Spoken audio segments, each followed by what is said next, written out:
What's going on, guys? Today I'm going to talk all about the adductors. This is a muscle group that gets overlooked by a lot of people. A lot of times we like to focus on our quad sweeps, building that powerful X shape, and then we might focus on our glutes and our hamstrings, but I've seen a lot of people that neglect the adductors. And if you think about it, that's a huge muscle group. So not only in terms of functional fitness and achieving that balance that we want to have in our physique, but say you're a competitor and you're trying to create that powerful X shape where you're thick up top, you've got those thick quads. If you don't have any development here, you're gonna look more straight up and down. So once you build up those adductors, your spread is gonna be so much thicker on your lower half. So don't neglect the adductors. I'm gonna show you my routine for working adductors, and I start with an isolation exercise to really fire them up, create that mind-muscle connection, and then I immediately go into a Jefferson squat. And so a lot of you might not even know what a Jefferson squat is. I didn't until I watched one of Kai Green's videos, one of my favorite bodybuilders, and they annihilate the adductors, but I like to do them as a secondary exercise to my isolation work to start with. So let's check it out. I'm gonna break it down for you so you can build some powerful adductors. If you have access to an adductor machine, use it, okay? Don't be embarrassed, especially if you're a guy. I see guys that for some reason don't like using this machine. But you know what, when you have powerful adductors, that makes a statement, just saying. So you wanna go as wide as you can so that you feel a stretch on the adductor machine. And then you don't wanna be wiggling around, you wanna be locked in, so either grab the handles. Some people grab the front of the seat, I'm not a big fan of that. But there's a couple of different positions you can use to hit different areas of the adductors. So starting with the leaning forward position. So you want to keep your spine neutral and just hinge at your hips. You don't want to curve your spine, you just want to hinge forward. And then you're going to point your toes to the ceiling and bring your legs together. Pause here in the middle. You can even use your hands to touch your adductors to help that mind-muscle connection. And then come back out for a stretch.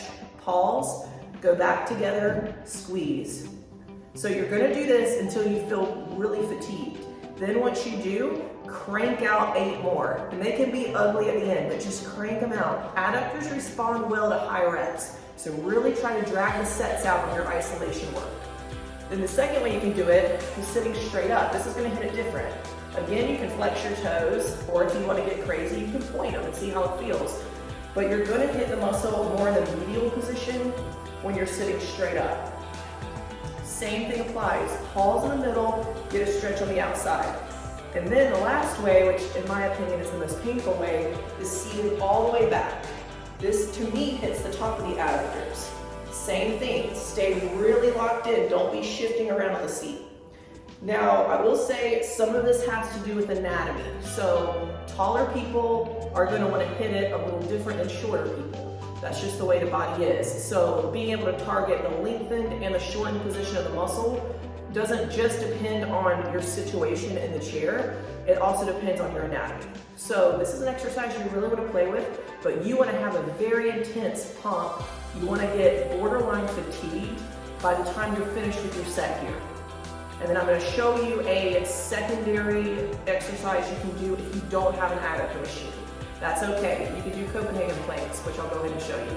If you don't have an adductor machine like I just showed you, these are going to be your best friend. These are the Copenhagen planks.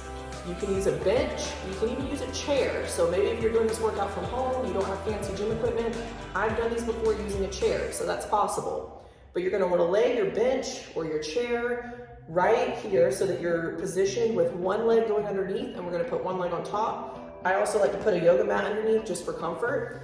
But you're gonna get in the position as if you're doing a side plank, but you're gonna put one leg on top, okay? Some people like to do it from their ankle. That's perfectly fine. The reason I do it from my knee is just to protect my knee.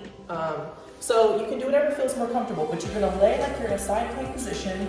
I put my hand, well, some people put their hand here. I put my hand right here on the floor. And what you're gonna do is you're gonna focus on the adductor that's up in the air, and without pushing up against the ground, you're gonna lift the other leg to touch, and then go back down. So I'll put my arm behind you so you can see. So you're gonna lift, and go back down.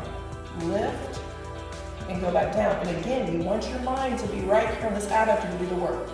You can also lay your head down if you want, if that's more comfortable. Lift.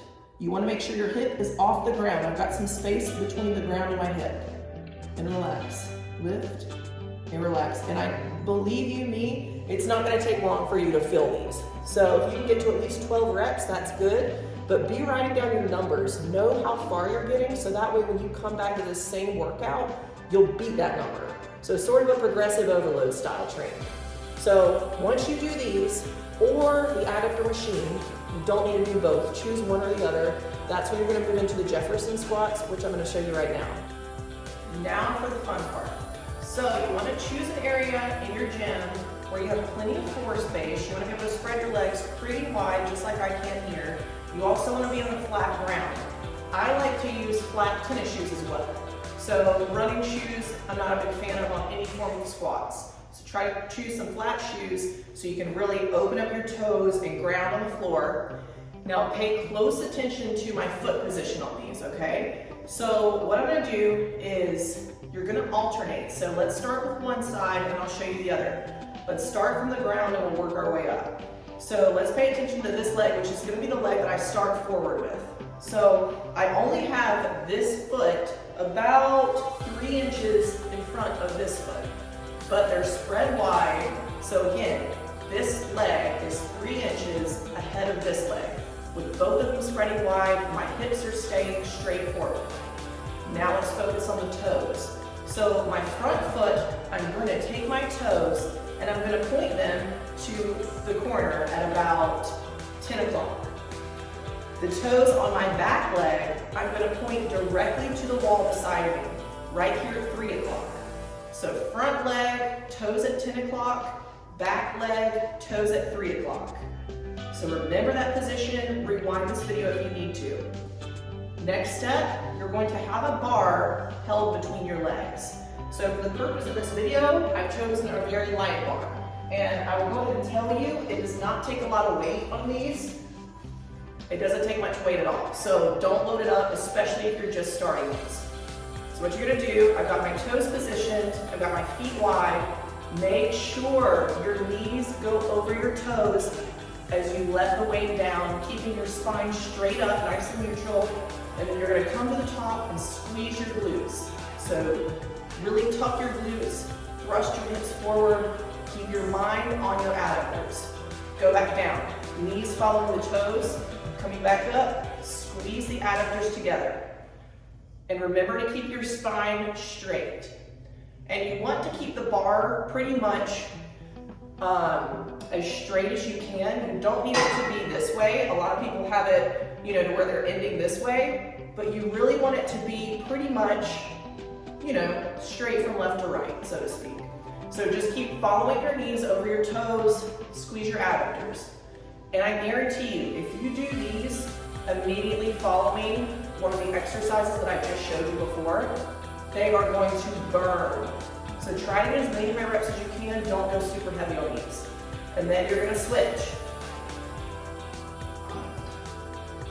So then you'll simply put the bar down and then reposition your feet so that your other leg is 3 inches in front. You take your feet wide.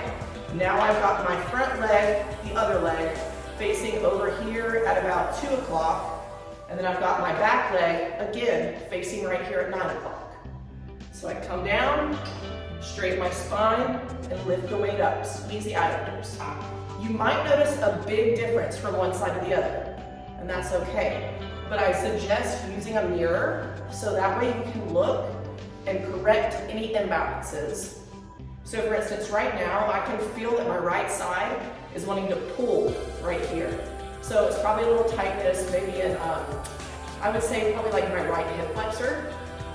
So it reveals things to us. So just use a mirror, see how balanced you are, and above all else, let your knees follow your toes. You don't want your knee to be coming in like this. Keep them wide. Come up, squeeze them at the top. Give this workout a try. Let me know how it goes in the comments below, and grow those adductors.